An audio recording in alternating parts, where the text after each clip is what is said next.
mon métier en volume de travail consiste à 80%, c'est du travail de couverture et les 20 autres pourcents, c'est du travail d'électricien. Donc on a tout un travail en toiture à faire au niveau charpente, tout ce qui est redresser les toits, puisque les toits ça peut être aussi bien sur du neuf que sur de l'ancien. Donc nous, nos capteurs, plus ils sont posés sur un plan rectiligne, mieux c'est pour l'étanchéité. Donc on a un travail au niveau des boiseries, on découvre le toit, ensuite c'est un travail d'étanchéité. L'objectif pour nous, c'est que l'ensemble du capteur, le plus longtemps dans la journée, il voit un maximum de lumière, quoi. Hein, ça c'est hyper important. Donc il y a une étude préalable à faire au niveau du positionnement du capteur sur le toit. Ensuite, quand tout ça s'est calculé à la demande du client, suivant ce qu'il veut installer, on met plus ou moins de panneaux. Contrairement aux idées reçues, il faut savoir que le photovoltaïque a besoin d'un flux lumineux important, beaucoup de lumière et du froid. C'est-à-dire que si on prenait le cas d'une station hivernale, on a du froid, on a de la lumière, donc c'est les conditions optimales pour que le panneau produise. Le panneau a besoin de ventilation, c'est-à-dire qu'il a besoin de baisser en température.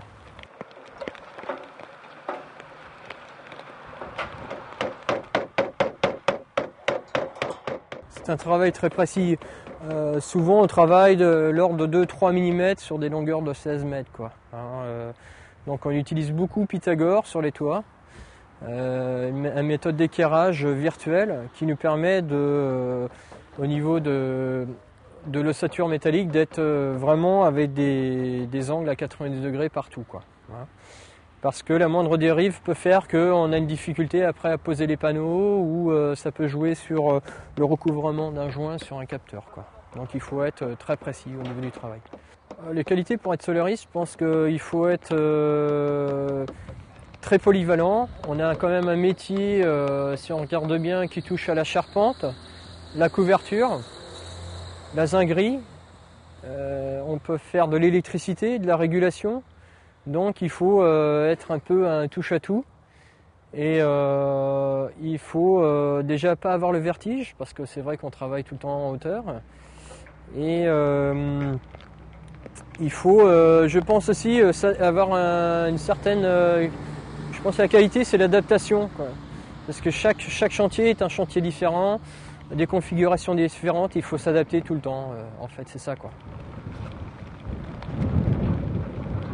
On travaille beaucoup sous la pluie, ce qui n'est pas sans poser de problème, puisque on a un manque d'adhérence sur tout ce qui est le support en verre, les tuiles. Quand on peut avoir de la mousse dessus, on est sujet au risque de chute. Donc c'est pour ça qu'on échafaude nos chantiers.